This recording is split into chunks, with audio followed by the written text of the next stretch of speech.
Hello विद्यार्थी मित्रों, केम छो?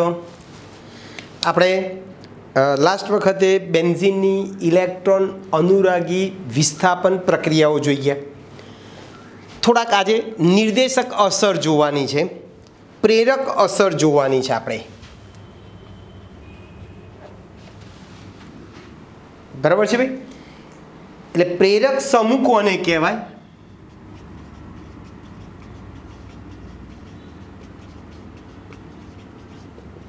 પ્રેરક અસર એટલે શું? બરાબર છે? એની ઓર્થોપેરા મેટા નિર્દેશક અસર સમજાવો. ઓર્થો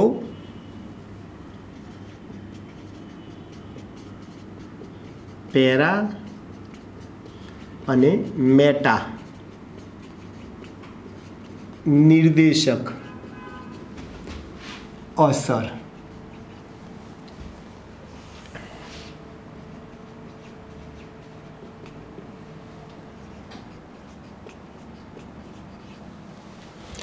ચાલો શરૂઆત કરીએ આપણે. બરાબર સમજો ભાઈ. બોલો, બેન્ઝીનમાં આપણે અગાઉ સાબિત કરી ચૂક્યા, બેન્ઝીનમાં બધા જ કાર્બન અને હાઇડ્રોજનની ગુણવત્તા કેવી છે? સમાન છે. બેન્ઝીનમાં બધા જ હાઇડ્રોજન અને કાર્બનની ગુણવત્તા સમાન છે. એટલે બેન્ઝીનમાંથી મારે પહેલીવાર કોઈ પણ સમૂહનું વિસ્થાપન, કોઈ પણ હાઇડ્રોજનનું વિસ્થાપન કરવું હોય તો કરી શકાય. તો પ્રથમ વિસ્થાપન દરમિયાન કોઈ પણ સમૂહ મારે દાખલ કરો તો ગમે તે હાઇડ્રોજન સાથે જોડાઈ શકે છે, કારણ કે બેન્ઝીનમાં બધા જ કાર્બન અને હાઇડ્રોજનની ગુણવત્તા સમાન છે. એટલે બેન્ઝીનમાં પ્રથમ વિસ્થાપન દરમિયાન દાખલ થતો સમૂહ, બેન્ઝીનમાં પ્રથમ વિસ્થાપન દરમિયાન દાખલ થતો સમૂહ ગમે તે કાર્બન સાથે જોડાઈ શકે છે, કારણ કે બેન્ઝીનમાં બધા જ કાર્બન અને હાઇડ્રોજન સમતુલ્ય છે. દાખલા તરીકે મારે બેન્ઝીનનું નાઇટ્રેશન કરવું, સમજો બરાબર. આ બેન્ઝીન છે. બેન્ઝીનનું આપણે નાઇટ્રેશન કરવું હોય, આપણે અગાઉ ભણી ગયા લાસ્ટ લેક્ચરમાં, સાંદ્ર HNO3 સાંદ્ર H2SO4 ની હાજરીમાં નાઇટ્રેશન કરો તો NO2 સમૂહ દાખલ થાય. તો પહેલીવાર NO2 ગમે તે કાર્બન સાથે જોડાઈ શકે છે. એટલે બેન્ઝીનમાં આ 6 કાર્બન, દરેક કાર્બન સાથે એક એક હાઇડ્રોજન છે. ગમે તે એક હાઇડ્રોજનનું વિસ્થાપન NO2 સમૂહ દ્વારા થાય તો નાઇટ્રોબેન્ઝીન મળે. બરાબર જોજો. ફરીથી દાખલા તરીકે મારે બેન્ઝીન છે, એનું મારે ક્લોરિનેશન કરવું છે. FeCl3Cl2 ની હાજરીમાં ક્લોરિનેશન કરવું છે. તો પહેલીવાર Cl ગમે તે કાર્બન સાથે જોડાઈ શકે છે. અહીંયા જોડો Cl, અહીંયા ગમે તે 6 માંથી કોઈ પણ એક ખૂણા ઉપર એક Cl મૂકો તેને ક્લોરોબેન્ઝીન જ કહેવાય. આપણે અગાઉ બી કીધું છે, એક વિસ્થાપિત બેન્ઝીનના સમઘટક હોતા નથી. ક્લોરોબેન્ઝીન થઈ ગયું. બરાબર સમજો. હવે આ એકવાર પહેલીવાર વિસ્થાપન કર્યું, પહેલીવાર બેન્ઝીનમાંથી એક હાઇડ્રોજન દૂર કર્યો અને એને સ્થાને કોઈ પણ નવો ક્રિયાશીલ સમૂહ કે પરમાણુ દાખલ કરીએ તો આપણને એક વિસ્થાપિત નિપજ મળે છે. હવે એકવાર આ સમૂહ દાખલ થઈ ગયા પછી આ બાકીના 5 કાર્બનની ગુણવત્તા અસમાન થઈ જાય છે. પહેલીવાર 6 હાઇડ્રોજન અને કાર્બનની ગુણવત્તા સમતુલ્ય હતી, સરખી હતી, પણ એકવાર વિસ્થાપન થઈ ગયા પછી બાકીના 5 કાર્બનની ગુણવત્તા અસમાન હોય છે. એટલે મારે બીજી વાર કોઈ પણ સમૂહ દાખલ કરવો હોય તો બીજા વિસ્થાપન દરમિયાન દાખલ થતો સમૂહ આ 5 માંથી ગમે તે કાર્બન સાથે જોડાય નહીં, કોઈક ચોક્કસ સાથે જ જોડાય. તો કે સાહેબ, આ બીજી વાર દાખલ થતો સમૂહ એક આ 5 માંથી કયા કાર્બન સાથે જોડાશે? એનો આધાર કોની પર છે?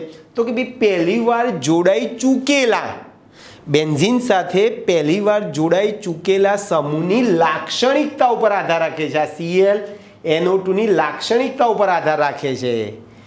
આવા સમૂહને પ્રેરક સમૂહ કહીશું. શું કહીશું ભાઈ આપણે એને? પ્રેરશે. બીજા સમૂહને એ પ્રેરશે કે ભાઈ તું ઓર્થો પર જા, પેરા ઉપર જા અથવા તો મેટા ઉપર જા. એટલે યાદ રાખો આ રીતે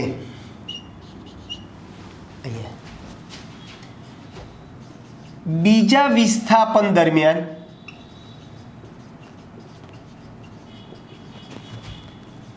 દાખલ થતો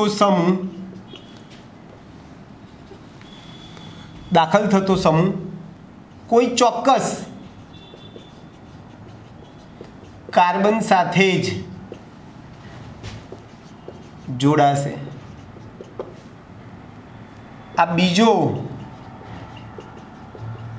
દાખલ થતો સમૂહ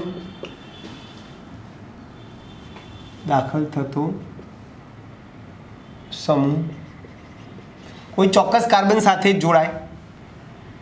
આ બીજો દાખલ થતો સમૂહ કયા કાર્બન સાથે જોડાશે તેનો આધાર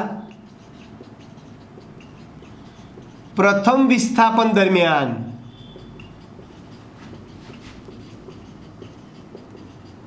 જોડાઈ ચૂકેલા સમૂહની લાક્ષણિકતા ઉપર આધાર રાખે છે.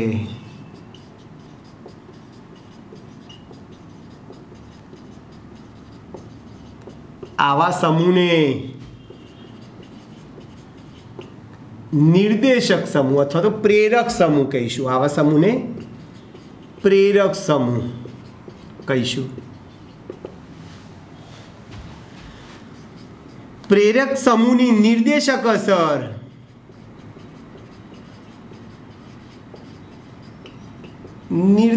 અસર બે રીતે થાય.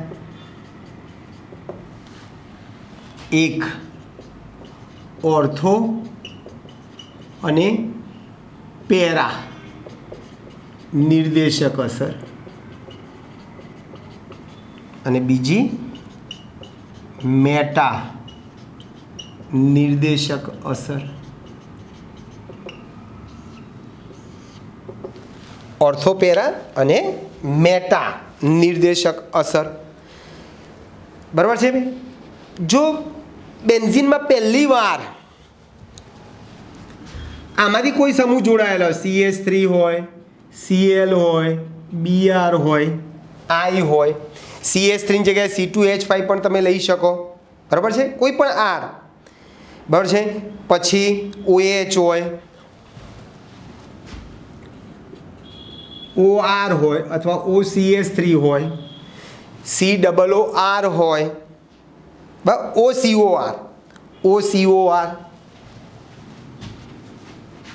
OCOR, NH2 હોય, RNH હોય, R2N હોય. બરાબર છે ભાઈ? તો NHCOR હોય, NHCOR, આરની જગ્યાએ હું CH3 પણ લઈ શકું. તો આ બધા સમૂહ, આમાંથી કોઈ પણ સમૂહ જો પહેલી વાર જોડાયેલો હોય તો બીજી વાર દાખલ થતો સમૂહ ક્યાં જશે? ઓર્થોને પેરા સ્થાન ઉપર જાય. બરાબર યાદ રાખજો દોસ્તો. બરાબર છે? આ બધામાંથી કોઈ પણ સમૂહ પહેલી વાર જોડાયેલો હોય, આ બધા સમૂહ બેન્ઝીનમાં પહેલી વાર અહીંયા જોડાયેલા હોય તો બીજી વાર દાખલ થતા સમૂહને એ ક્યાં પ્રેરશે ભાઈ? ઓર્થોને પેરા સ્થાન ઉપર પ્રેરશે. ચલો, આ સમૂહ શું કરે છે ભાઈ? ફિનાઇલ કેન્દ્રને ઇલેક્ટ્રોનનું દાન કરે છે. બરાબર છે? ફિનાઇલ કેન્દ્ર તરફ ઇલેક્ટ્રોન યુગ્મ પસાર કરે છે. આથી એને ઇલેક્ટ્રોન દાતા સમૂહ અથવા તો +VE સમૂહ કહીશું. આ સમૂહો ફિનાઇલ કેન્દ્ર તરફ ઇલેક્ટ્રોન યુગ્મ પસાર કરે છે. બરાબર? પાઠ્યપુસ્તક પ્રમાણે તમારે શબ્દ વાપરવો હોય તો શું કરે છે ભાઈ? આ સમૂહો ફિનાઇલ કેન્દ્ર તરફ ઇલેક્ટ્રોન યુગ્મ, ફિનાઇલ કેન્દ્ર તરફ ઇલેક્ટ્રોન યુગ્મ પસાર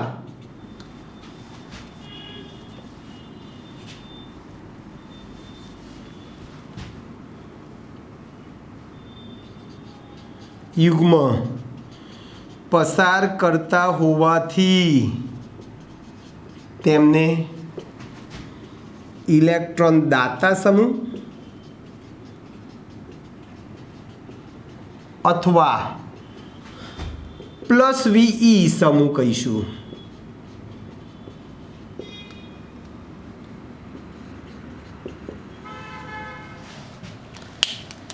ચાલો બીજો જે છે એ આ ઓર્થોપેરા નિર્દેશક, મેટા નિર્દેશક અસર. બેન્ઝીનમાં જો પહેલી વાર અહીંયાથી કોઈ સમૂહ જોડાયેલો હોય, NO2 હોય, SO3H હોય, CHO હોય, COOH હોય, CN હોય, બરાબર છે ભાઈ? NO2, SO3H, CHO, COOH, બસ CN, CCl3, બરાબર છે? CCl3, COR, COOR, આ OCOR છે, આ COOR વગેરે સમૂહ જો જોડાયેલા હોય, પહેલી વાર બેન્ઝીનમાં આમાંથી કોઈ સમૂહ જોડાયેલા હોય તો બીજી વાર દાખલ થતો સમૂહ હંમેશા ક્યાં જાય ભાઈ? મેટા સ્થાને જોડાય, મેટા સ્થાને જોડાય. ચલો આ સમૂહો ફિનાઇલ કેન્દ્ર પાસેથી ઇલેક્ટ્રોન લઈ લે છે ભાઈ, બરાબર છે ભાઈ? આ શું કરે ભાઈ? ફિનાઇલ કેન્દ્રમાંથી પોતાની તરફ ઇલેક્ટ્રોન યુગ્મ મેળવે છે. આ સમૂહો ફિનાઇલ કેન્દ્રમાંથી ઇલેક્ટ્રોન યુગ્મ મેળવે છે, પોતાની તરફ ઇલેક્ટ્રોન યુગ્મ મેળવે છે. આ કેન્દ્ર તરફ ઇલેક્ટ્રોન યુગ્મ આપે છે, ઇલેક્ટ્રોન દાતા હતા, આ મેળવે છે. આથી આવા સમૂહોને ઇલેક્ટ્રોન આકર્ષક સમૂહ, ઇલેક્ટ્રોન મેળવે તો કોઈ વીજભાર આવે? આ જેમ ધન વીજભાર સમૂહ એમાં ઋણ વીજભાર સમૂહ કહીશું, ઋણ વીજભાર સમૂહ કહીશું આપણે. ક્લિયર? બરાબર સમજજો ભાઈ. જો મારે પહેલી વાર બેન્ઝીનમાં મારે NO2 દાખલ કર્યો, ગમે ત્યાં ગયો NO2, પહેલી વાર મારે Cl દાખલ કર્યો, ગમે ત્યાં દાખલ થઈ ગયો ભાઈ, Cl ગમે ત્યાં દાખલ થઈ ગયો.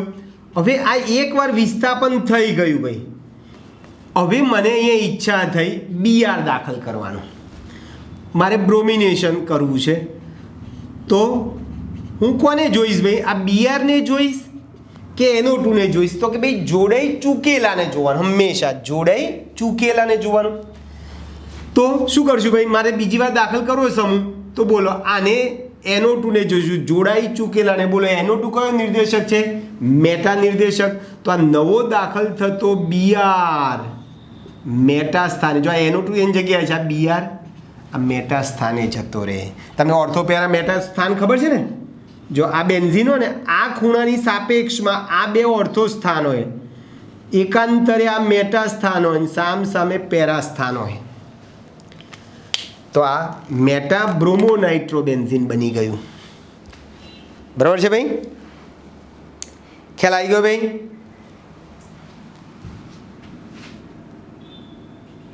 મેટા નાઇટ્રો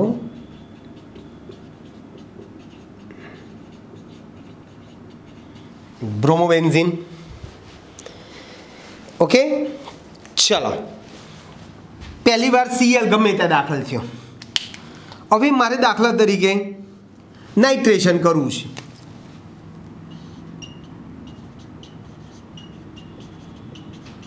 સાંદ્ર HNO3, સાંદ્ર H2SO4 ની હાજરીમાં મારે નાઇટ્રેશન કરવું છે.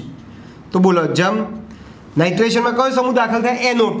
તો NO2 ને તમે જોશો કે Cl ને જોશો ભાઈ? તો જે જોડાઈ ચૂકેલું છે એને જોવાનું. તો Cl કયો નિર્દેશક છે? ઓર્થોપેરા. એટલે NO2 ક્યાં જશે? જો Cl એની જગ્યાએ છે. આ NO2 એકવાર ઓર્થો ઉપર જાય વત્તા એકવાર પેરા ઉપર જાય. બરાબર છે? આને ઓર્થો નાઇટ્રોક્લોરોબેન્ઝીન, આને પેરા ક્લોરો નાઇટ્રોબેન્ઝીન કહીશું. અને ઓર્થો નાઇટ્રો ક્લોરોબેન્ઝીન અને આને પેરા નાઇટ્રો ક્લોરોબેન્ઝીનનું મિશ્રણ મળે. તો યાદ રાખજો દોસ્તો, ફરીથી મેઇન વસ્તુ આ જ છે. પહેલી વાર દાખલ થતો સમૂહ ગમે તે કાર્બન સાથે જોડાઈ શકે.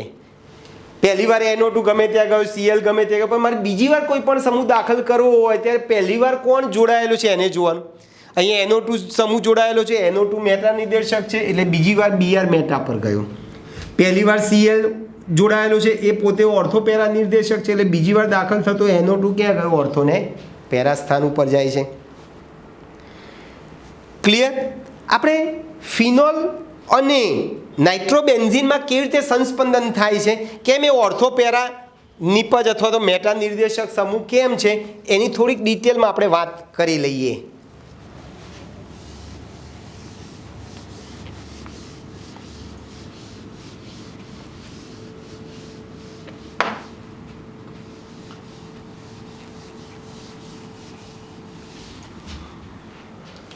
ચલો, ફિનોલમાં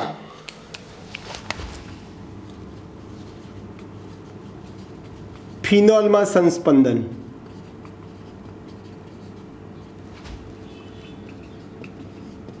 નીચે મુજબ થાય છે. હવે ફિનોલમાં બેન્ઝીન ઉપર OH સમૂહ હોય આ રીતે, બરાબર જોજો. બરાબર, બેન્ઝીન ઉપર શું લખીશું ભાઈ? OH. OH, O ઉપર 2 ઇલેક્ટ્રોન યુગ્મ છે. આ ફિનોલ છે.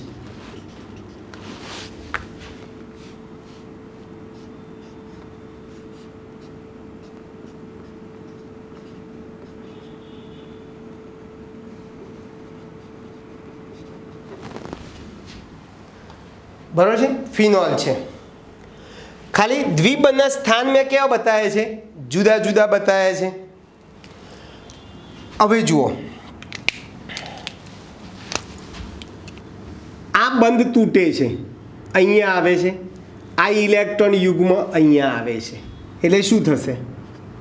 ઇલેક્ટ્રોન યુગ્મ એટલે 2 ઇલેક્ટ્રોનથી અથવા 1 ઇલેક્ટ્રોન યુગ્મથી એક બંધ બને. જો આ 2 બંધ એની જગ્યાએ છે, આ બંધ તૂટ્યો, એના 2 ઇલેક્ટ્રોન ઋણ વીજભાર સાથે બહાર આવી ગયા. આ ઓક્સિજન સાથે આમ હતું, એકચ્યુઅલી આ ઇલેક્ટ્રોન યુગ્મ અહીંયા આવી ગયું એટલે હવે ઓક્સિજન પાસે કેટલા ઇલેક્ટ્રોન યુગ્મ રહ્યા? 2 હતા, 1 આપી દીધો. બોલો, ઇલેક્ટ્રોન યુગ્મ આપી દે તો કયો વીજભાર આવે? પ્લસ. બરાબર છે ભાઈ? એટલે O ઉપર પ્લસ અને આ કાર્બન ઉપર કયો વીજભાર આવ્યો ભાઈ? માઇનસ. ફરીથી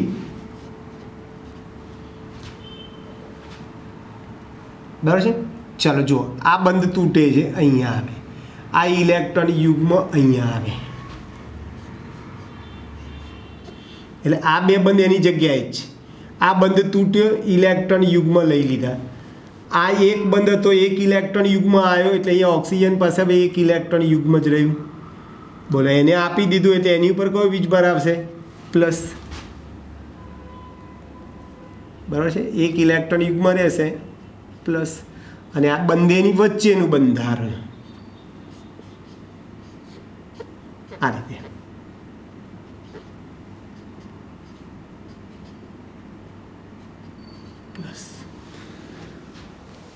બરાબર છે ભાઈ?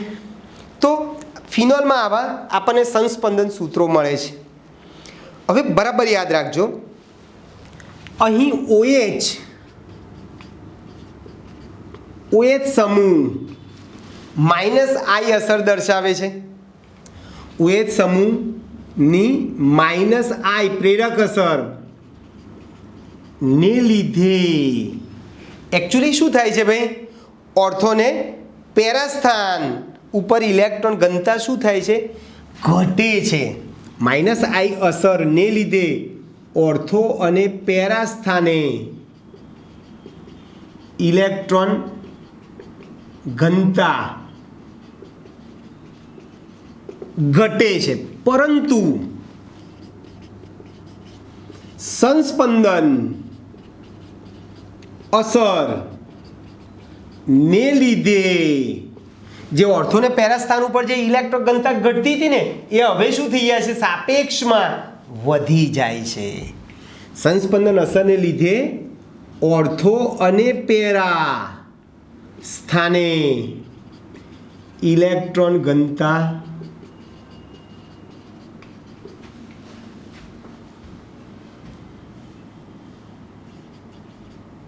વધે છે. એટલે તમે જો આ ઓર્થો ને પેરા, આ સ્થાન ઓર્થો છે, આ પેરા છે, જો બધી જગ્યાએ ઇલેક્ટ્રોન મેં મૂક્યા છે, ઇલેક્ટ્રોન ઘનતા શું થાય છે ભાઈ, વધી જાય છે. બરાબર છે. અને તેથી OH સમૂહ જે છે એ બેન્ઝીન વલયને ઇલેક્ટ્રોન અનુરાગી પ્રક્રિયકના હુમલા માટે સક્રિય કરે છે. બરાબર છે. તેથી કોણ ભાઈ, OH સમૂહ બેન્ઝીન વલયને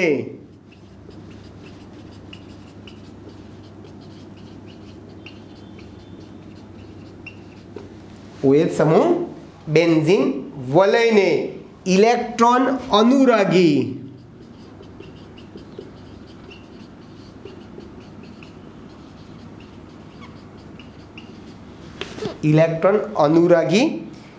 પ્રક્રિયકના હુમલા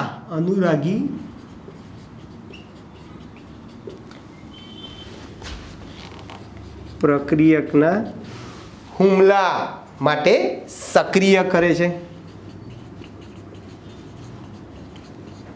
અને એટલા માટે જ OH સમૂહ ધરાવતા જે સંયોજન હશે ને, બેન્ઝીનમાં પહેલી વાર OH સમૂહ દાખલ થયેલો હોય તો બીજી વાર ક્યાં જશે ભાઈ, ઓર્થોને પેરા સ્થાન ઉપર જશે. કેમ? કારણ કે ઓર્થોને પેરા સ્થાન ઉપર ઇલેક્ટ્રોન ઘનતા કેવી છે, વધારે છે. આ રીતે દાખલા તરીકે આ ફિનોલ છે, આ ફિનોલ મારે નાઇટ્રેશન કરવું છે તો નાઇટ્રેશનમાં NO2 સમૂહ દાખલ થાય તો બોલો એ NO2 ક્યાં જશે ભાઈ, ઓર્થોને આ ઓર્થો સ્થાન ઉપર અહીંયા જોડો, કાં તો અહીંયા જોડો, ઓર્થો સ્થાન ઉપર અને પેરા સ્થાન ઉપર NO2 દાખલ થાય. ઓર્થો નાઇટ્રોફિનોલ, પેરા નાઇટ્રોફિનોલ મળી ગયું.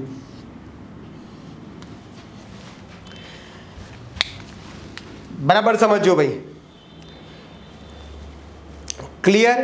હવે આની આ જ વસ્તુ આ એરાઇલ માટે આપણે વાત કરવી હોય ને, આ Cl માટે, તો Cl માટે એરાઇલ હેલાઇડમાં શું કરીશું ભાઈ, એમાં હેલોજન જે છે મધ્યમ અક્રિયકારક છે. એરાઇલ હેલાઇડમાં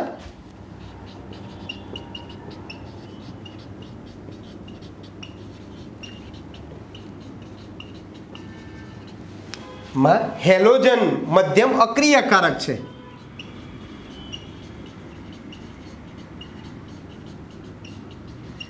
સમજો, બોલો મધ્યમ અક્રિયકારક હોવાથી શું થાય છે ભાઈ, માઇનસ આઈ અસરને કારણે શું થશે ભાઈ, પછીનું વિસ્થાપન કેવું થાય, મુશ્કેલ થાય છે. બરોબર. પરંતુ અક્રિયકારક છે, પરંતુ મેટાસ્થાન કરતા માઇનસ આઈ અસર તો થાય છે, સંસ્પંદન અસર પણ થાય છે ભાઈ, પણ શું થાય છે ભાઈ, હેલોજન સમૂહ પર ઓર્થોને પેરા સ્થાનમાં જે ઇલેક્ટ્રોન ઘનતા જે વધવી જોઈએ એ મેટા કરતાં શું થઈ જાય છે, વધી જાય છે. પરંતુ સંસ્પંદન ને લીધે મેટા કરતા ઓર્થો અને પેરા સ્થાને ઇલેક્ટ્રોન ઘનતા વધી જતી હોવાથી બીજા વિસ્થાપન દરમિયાન નવો દાખલ થતો ઓર્થો અને પેરા સ્થાને જોડાય છે.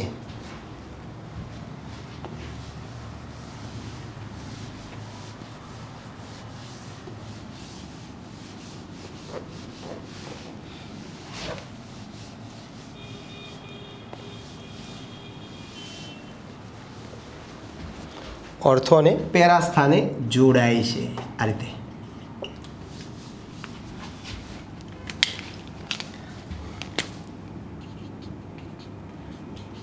દાખલા તરીકે ક્લોરોબેન્ઝીન છે, બરાબર છે.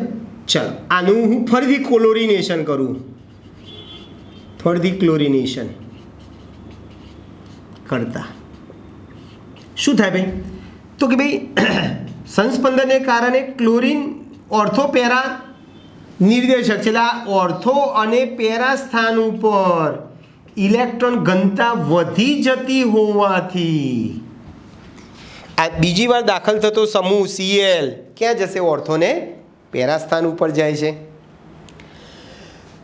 ચલો નાઇટ્રોબેન્ઝીનની આપણે વાત કરી લઈએ.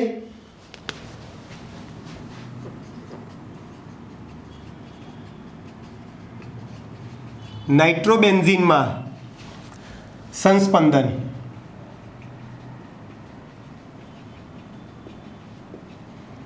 નીચે મુજબ થાય છે.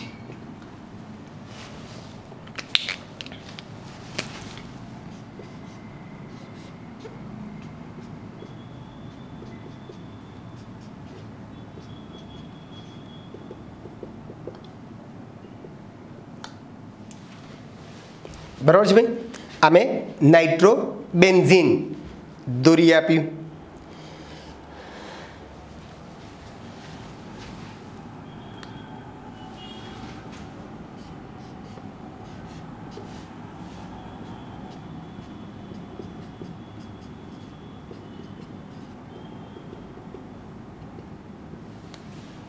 ચાલો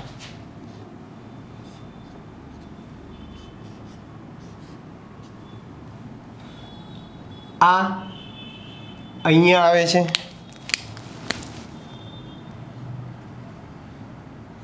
આ અહીંયા આવે છે. બંધ તમારા જુઓ તૂટશે. બરાબર છે ભાઈ? સમજો બરાબર. આ બે બંધ એની જગ્યાએ છે. અહીંયા એક બંધ આવ્યો, એક હતો ને એક આવ્યો.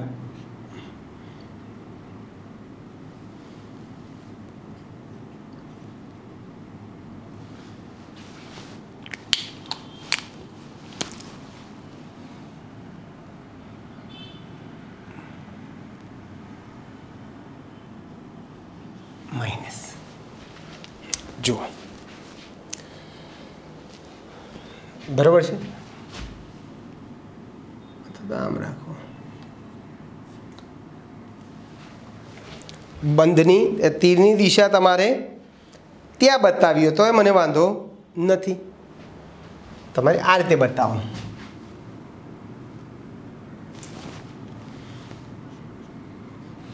ચાલો જોજો, આ બંધ અહીંયા જાય છે, આ બંધ અહીંયા જાય છે. બરાબર? એટલે અહીંયા ઇલેક્ટ્રોન આપી દીધા ધન વીજભાર, અહીંયાથી ઇલેક્ટ્રોન યુગ્મ અહીંયા આવ્યો ઋણ વીજભાર. ફરીથી આ અહીંયા જાય છે, આ અહીંયા જાય છે. આ બે બંધ એની જગ્યાએ છે. અહીંયા ગયો ધન વીજભાર, અહીંયા ઇલેક્ટ્રોન યુગ્મ આવે છે એટલે ઋણ વીજભાર. આ તો એમના એમ જ છે. અને આ બેની વચ્ચેનું બંધારણ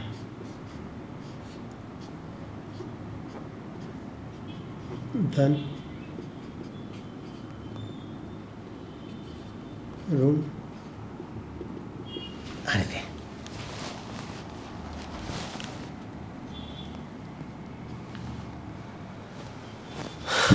બરાબર છે ભાઈ? તો આ રીતે તમને સંસ્પંદન સૂત્રો મળે છે. હવે બરાબર યાદ રાખો, NO2 સમૂહ તેની પ્રબળ -I અસરને કારણે બેન્ઝીન વલયમાં ઇલેક્ટ્રોન ઘનતા શું કરે ભાઈ? ઓછી કરે છે. બરાબર છે? હવે મેટા સ્થાનની સાપેક્ષ ઓર્થો અને પેરા સ્થાનમાં ઇલેક્ટ્રોન ઘનતા કેવી થઈ જાય છે ભાઈ? ઓછી થાય છે. એટલે આમાં શું થાય છે ભાઈ? અહીં NO2 સમૂહની પ્રબળ -I અસરને લીધે ઓર્થો અને જો અહીંયા ઓર્થો અને પેરા ઉપર ધન વીજભાર આવે છે, એનો અર્થ કે મેટા ઉપર ઋણ જવાનો છે. અસરને લીધે ઓર્થો અને પેરા સ્થાન કરતા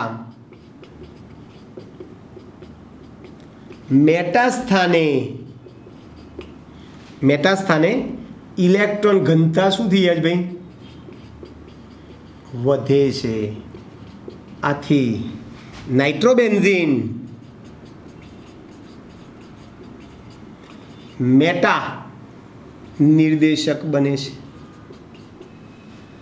આથી NO2 સમૂહ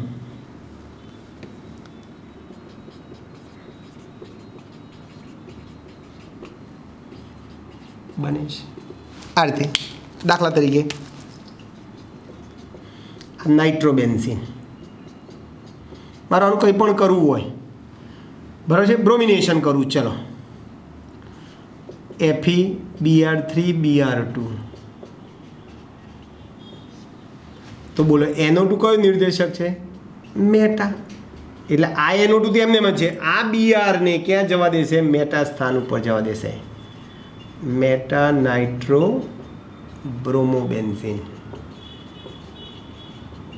તમે આને આમ પણ લખો લખી શકો ભાઈ, વસ્તુ એકની એક જ છે. અહીંયા Br લખો, અહીંયા NO2 લખો, કંઈ ફરક પડતો નથી. તો આ થઈ ગઈ તમારી આખી પ્રેરક અસર. બરાબર છે ભાઈ? ચલો, હવે તમારે આના ઉપરથી સ્વાધ્યાયનો 22મો પ્રશ્ન તમારે લેવો હોય તો તમે લઈ શકો છો. બરાબર છે ભાઈ? સ્વાધ્યાયનો 22મો.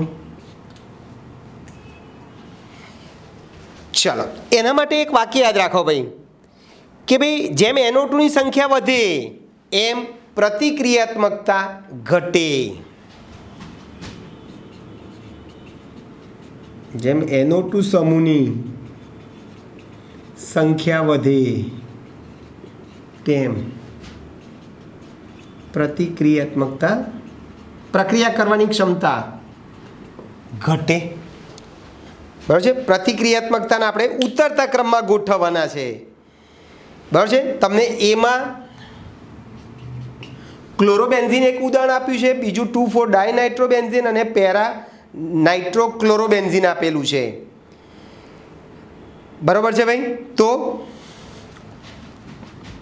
પહેલાં ક્લોરોબેન્ઝીન આવે, એમાં NO2 નથી એટલે એની પ્રતિક્રિયાત્મકતા સૌથી વધારે હશે.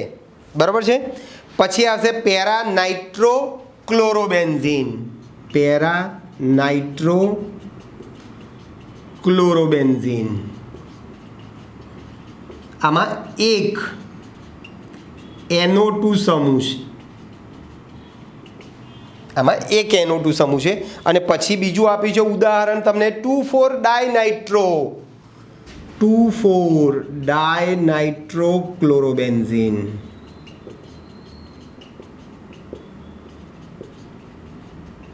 આમાં બે NO2 સમૂહ છે.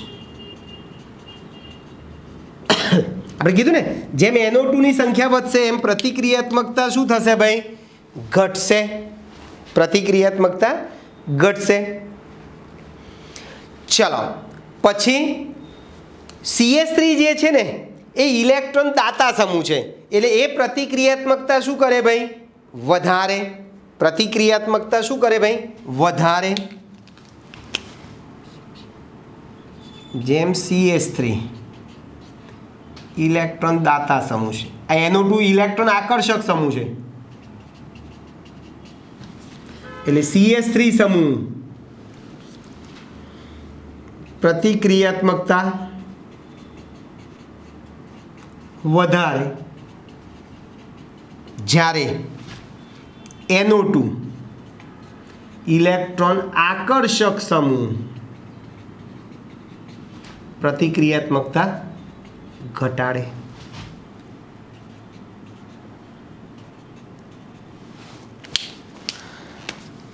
ચલો ટોલ્યુઇન જો ટોલ્યુઇનમાં આવું છે બેન્ઝીન ઉપર એક CH3 સમૂહ છે એટલે CH3 જે છે પ્રતિક્રિયાત્મકતા શું કરશે ભાઈ તમારી વધારશે બરાબર છે. પછી બીજું જે છે એ એક NO2 PCH3 પેરા ઉપર CH3 છે C6H4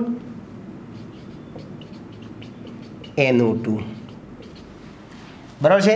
એક NO2 આવ્યો પ્રતિક્રિયાત્મકતા ઘટી અને પછી બે NO2 આવે જો પેરા ઉપર NO2 C2 C6H4 NO2 જો CH3 પ્રતિક્રિયાત્મકતા વધારે પછી જેમ જેમ NO2 ની સંખ્યા વધશે એમ પ્રતિક્રિયાત્મકતા શું થાય છે ભાઈ ઘટતી જાય છે. પ્રતિક્રિયાત્મકતા ઘટતી જાય છે. ચલો તમે આ જ રીતે પરિવર્તન તમારે કરવા હોય તો તમે પરિવર્તન પણ કરી શકો છો. પરિવર્તન થોડાક જોઈ લઈએ આપણે.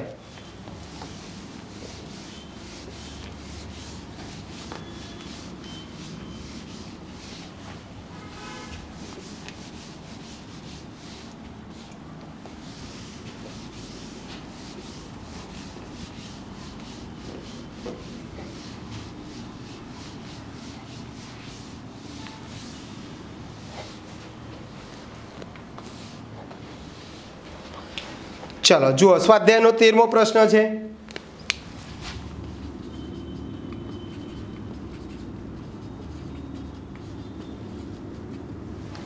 આપણે જે પ્રેરક અસર જોઈ ને એ જ પ્રમાણે પહેલું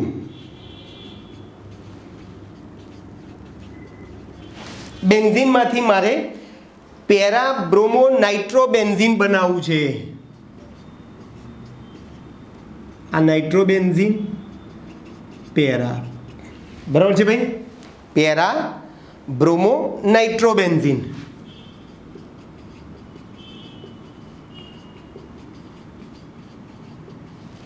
ચાલો એક NO2 લાવવો છે ને એક Br લાવવો છે.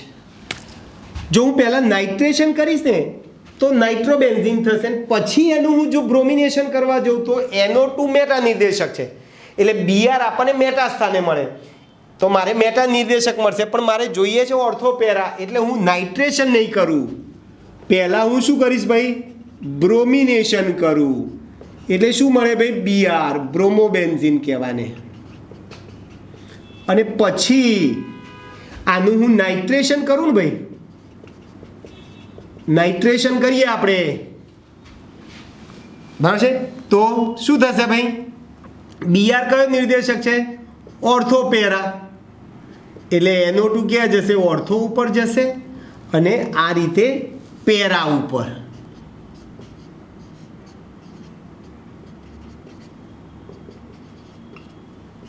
પેરા ઉપર જતા રહે અને પછી એનું તમે વિભાગીય નિસ્યંદન કરશો. આનું વિભાગીય નિસ્યંદન કરો તો આપણે જે પેરા જોઈએ છે માત્ર ને માત્ર પેરા મળે. જો આ પેરાની પછી તમે આમ પણ લખી શકો અથવા મેં કીધું એ પ્રમાણે અગાઉ લખાયું એ પ્રમાણે NO2 ઉપર લખો નીચે Br લખો બરાબર છે ભાઈ એટલે para bromo nitro benzene para nitro bromobenzene બ્રોમોબેન્ઝીનની ક્રિયાશીલતા વધારે છે એટલે para bromo para nitro bromobenzene થઈ ગયું ભાઈ. ચલો બીજું જે છે એ બેન્ઝીનમાંથી મેટા નાઇટ્રોક્લોરોબેન્ઝીન.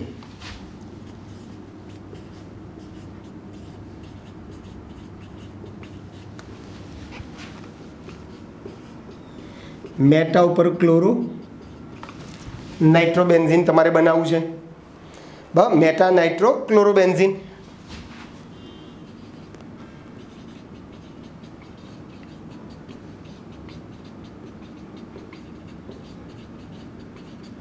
ચલો ફરીથી આને આમ પણ લખાય ને, સ્થાન બદલી નાખો, અહીંયા Cl લખો ને અહીંયા NO2. તો મારે Cl અને NO2 લાવવો છે. ચલો Cl ક્લોરિનેશનથી આવશે, NO2 નાઇટ્રેશનથી આવશે. હવે જો હું ક્લોરિનેશન કરું તો ક્લોરોબેન્ઝીન બને આની જેમ, Cl આવે, અને પછી નાઇટ્રેશન કરવા જવું તો આ ઓર્થોપેરા સ્થાને જતો રહેશે. Br અથવા Cl ઓર્થોપેરા નિર્દેશક છે, પણ મારે જોઈએ છે મેટા. એટલે હું શું કરીશ, પહેલાં નાઇટ્રેશન કરીશ. આનું હું શું કરીશ ભાઈ, નાઇટ્રેશન કરીએ આપણે. નાઇટ્રેશન કરો એટલે શું બની ગયું ભાઈ, NO2 નાઇટ્રોબેન્ઝીન બની ગયું ભાઈ. અને પછી આનું ક્લોરિનેશન કરો. ક્લોરિનેશન કરશો તો NO2 મેટા નિર્દેશક છે, એટલે Cl ક્યાં જતો રહ્યો ભાઈ, તમારું મેટા સ્થાને જતું રહ્યું. Cl મેટા સ્થાને જતું રહ્યું. બરોબર છે ભાઈ. પછી બેન્ઝીનમાંથી પેરા નાઇટ્રોટોલ્યુઇન.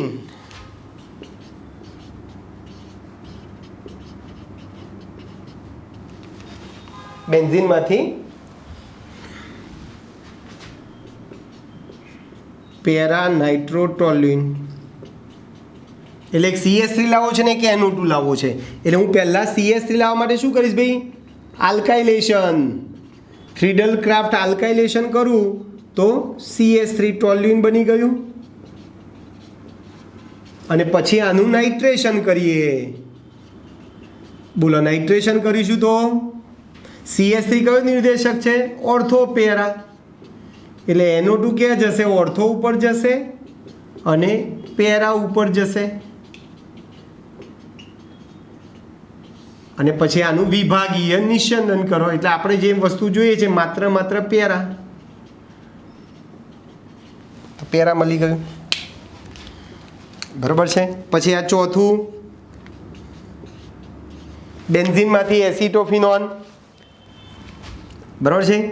આપણે ઓલરેડી ભણી ગયા, CH3COCl સાથે પ્રક્રિયા કરો નિર્જર AlCl3 ની હાજરીમાં, અથવા CH3CO ટ્વાઇસ O નિર્જર AlCl3 ની હાજરીમાં પ્રક્રિયા કરશો તો બેન્ઝીન ઉપર COCH3 આવે. અહીંયા HCl દૂર થાય અને અહીંયા CH3COOH દૂર થાય. આપણે અગાઉ ભણી ચૂક્યા ભાઈ.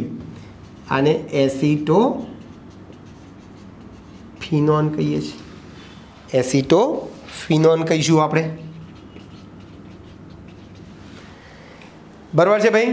તમે આવા જ રૂપાંતર તમે જોઈ ગયા. આપણે સ્વાધ્યાયનો 20મો પ્રશ્ન, સ્વાધ્યાય 13.20 અગાઉ જોઈ ગયા થિયરીમાં. પરિવર્તન જોઈ ગયા કે ભાઈ ઇથાઇનમાંથી તમારે બેન્ઝીન બનાવવું હોય તો ઇથાઇનને રક્ત તપ્ત એફીની નળીમાંથી 873 કેલ્વિન તાપમાને પસાર કરીએ તો બેન્ઝીન મળતું હતું, ચક્રીયકરણવાળી પ્રક્રિયા. તો એ બધી વસ્તુ ઓલરેડી અગાઉ જોઈ ગયા છીએ. ઓકે, ચલો છેલ્લો પ્રશ્ન તમારો આવશે, કેન્સરજન્યતા અને વિષાલુતા.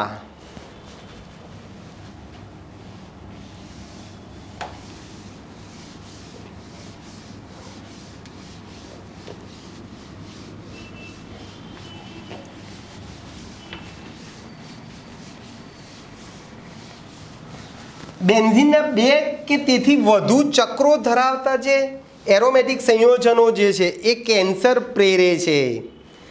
બરાબર છે. કેન્સરજન્યતા.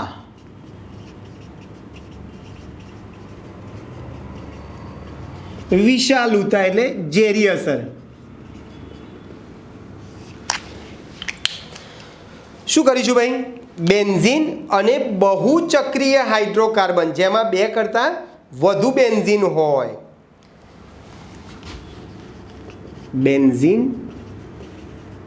અને કેવા ભાઈ? બહુચક્રીય હાઇડ્રોકાર્બન જેમાં બે કરતાં વધુ બેન્ઝીન ચક્ર હોય. તો બેન્ઝીન અને બહુચક્રીય હાઇડ્રોકાર્બન એ કેન્સર જન્ય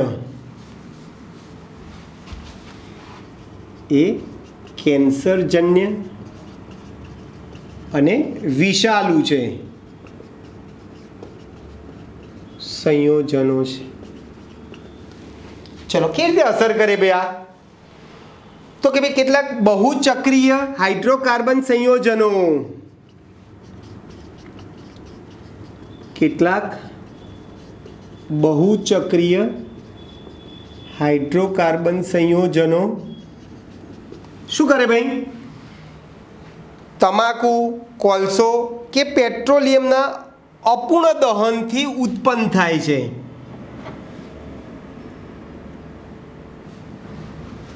બહુચક્રીય હાઇડ્રોકાર્બન સંયોજનો જેવા કે તમાકુ, કોલસો, તમાકુ છે, કોલસો છે અને પેટ્રોલિયમ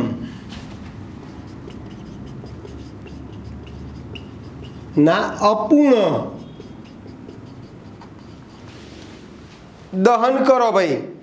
તો અપૂર્ણ દહનથી ઉત્પન્ન થાય છે.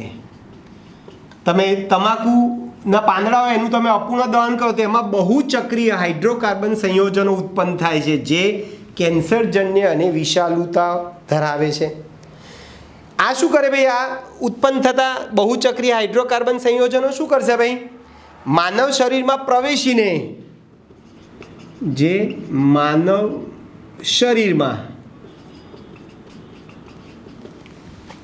માનવ શરીરમાં પ્રવેશીને ડીએનએને ડિસ્ટર્બ કરે. કેટલીક જૈવ રાસાયણિક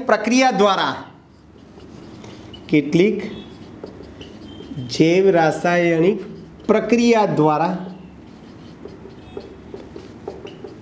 ડીએનએમાં ફેરફાર કરે છે. પ્રક્રિયા દ્વારા અંતમાં ડીએનએને નષ્ટ કરે છે.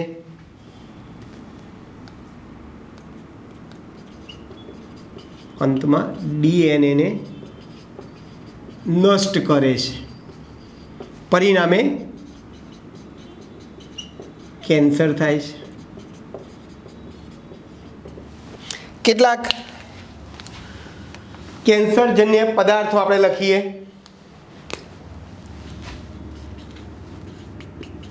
કેન્સર પ્રેરક જન્ય હાઇડ્રોકાર્બન નીચે મુજબ છે. બરાબર છે? નીચે મુજબ છે. જો પહેલા 3 ચક્ર સીધા અને પછી એક ઉપર આ રીતે એકાંતરે દ્વિબંધ તમારે મૂકવાના ભાઈ. આનું નામ છે 1,2-બેન્ઝ-એન્થ્રેસીન. 1,2-બેન્ઝ-એન્થ્રેસીન. બરાબર છે? બેન્ઝ એન્થ્રેસીન. ચલો 5 લઈએ.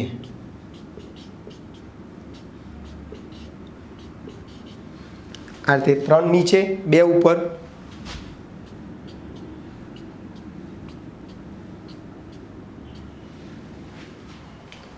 બરાબર છે ભાઈ? આનું નામ 1,2-બેન્ઝ-પાયરીન.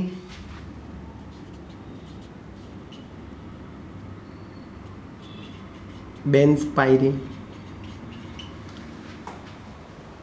બરાબર છે ભાઈ? ચાલો પછી 3 સળંગ લઈએ અને બંને છેડે ઉપર નીચે એક એક આપણે મૂકી દઈએ, બસ અહીંયા અને અહીંયા છેડા ઉપર. બરાબર છે ભાઈ? ચલો આ એકાંતરે દ્વિબંધ મૂકી દેવાના છે આપણે ભાઈ.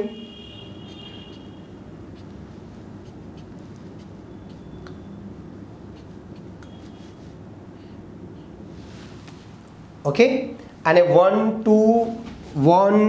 2 5 6 ડાય બેન્ઝ એન્થ્રેસિન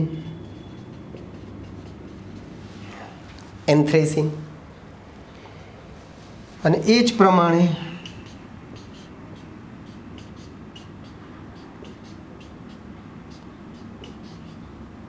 બે CH3 મૂકી દઈએ. બસ એકાંતરે પાછા ડબલ બંધ પર મૂકી દઈએ.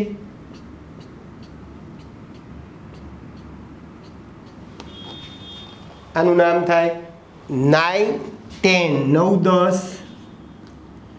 બે CH3 છે.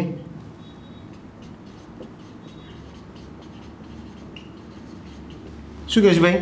9 10 ડાયમિથાઇલ, બાકી 1 2 બેન્ઝ એન્થ્રેસિન.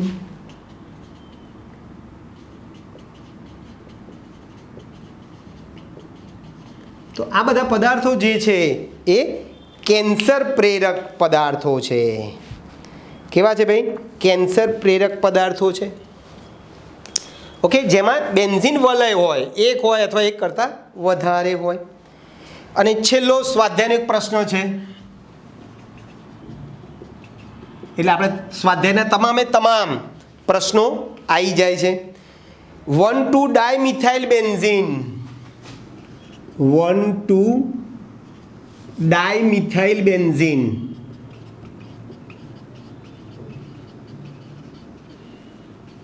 જેને આપણે ઓર્થોઝાઇલિન કહીશું, પ્રચલિત નામ ઓર્થોઝાઇલિન. એનું આપણે ઓઝોનોલિસિસ કરવાનું છે ભાઈ. એનું શું કરવું છે ભાઈ આપણે?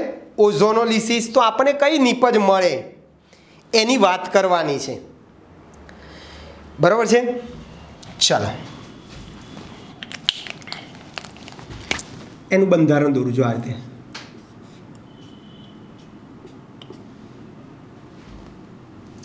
બરાબર છે?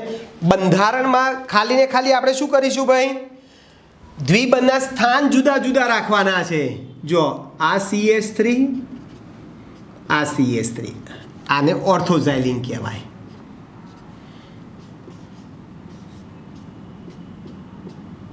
CH3 CH3.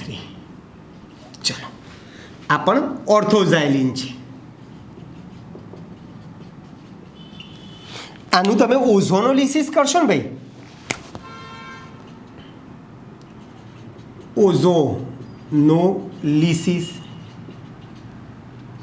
O3 સાથે પ્રક્રિયા કરો તો શું થશે? આ બંધ તૂટશે. જો અહીંયા બે CH3 વચ્ચે એકલ બંધ છે અને અહીંયા બે CH3 વચ્ચે ડબલ બંધ છે, તો આપણને નિપજ જુદી જુદી મળવાની છે, બીજું કશું નથી થવાનું. બરોબર? ચાલો એક અહીંયા,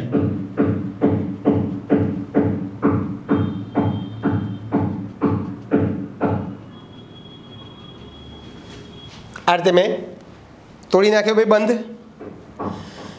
ઓકે, અને બીજામાં હું શું કરું ભાઈ? આ રીતે બંધ તોડું.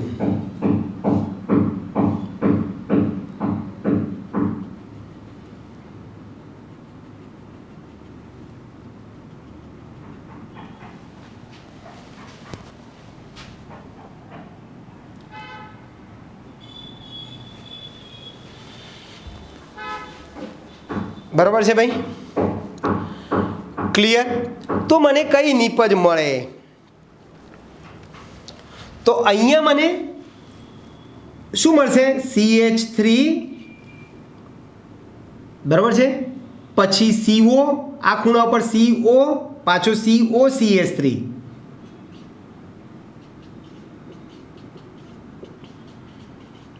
અને અહીંયા HCHO HCHO, અહીંયા C છે, HCHO HCHO, એટલે બે અણુ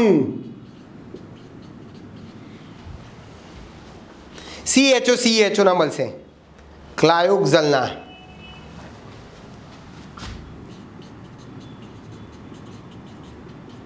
આપણે ઓઝોનોલિસિસમાં શીખવાડ્યું છે O3 આવે, બરાબર છે. આનું નામ બ્યુટ 2,3 ડાયોન. બે કીટોન છે, બે ઓન છે સમૂહ. અહીંયા શું થશે ભાઈ? અહીંયા થોડીક નિપત તમારી બદલાઈ જશે. અહીંયા જેમ આપણને આ બ્યુટ 2,3 ડાયોન મળે ને, અથવા તો એને બીજું નામ આપવું હોય તો બ્યુટેન 2,3 ડાયોન એમ પણ કહેવાય.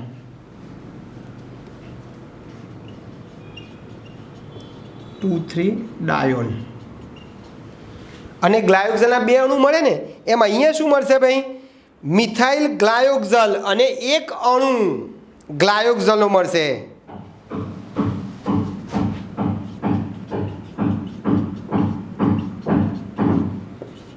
બે અણુ મળશે અને CHO.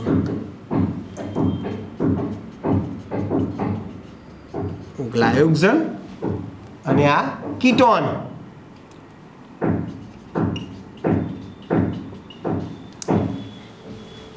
એસીટોન,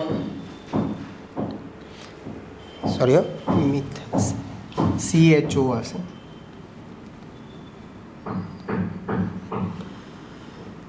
મિથાઇલ 2-મિથાઇલ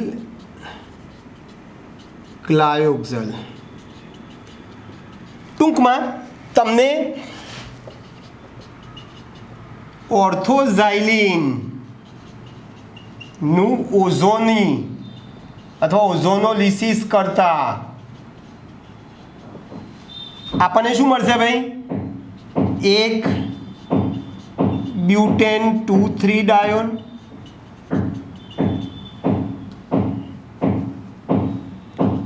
એક અણુ આનો મળશે, બરાબર છે. એક અણુ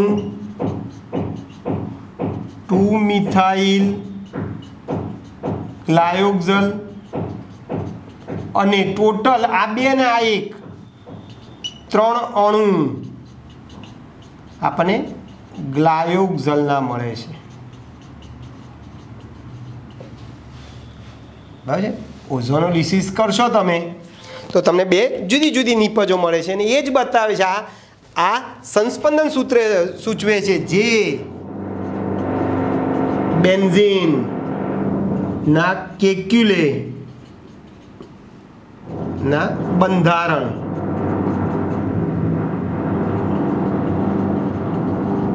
સૂચવે છે. ઓકે દોસ્તો, તો અહીં સુધી આપણે રાખીએ છીએ. ઓકે, તો અહીંયા પાઠ આપણો કમ્પ્લીટ પૂરો થાય છે. મળીએ, બાય.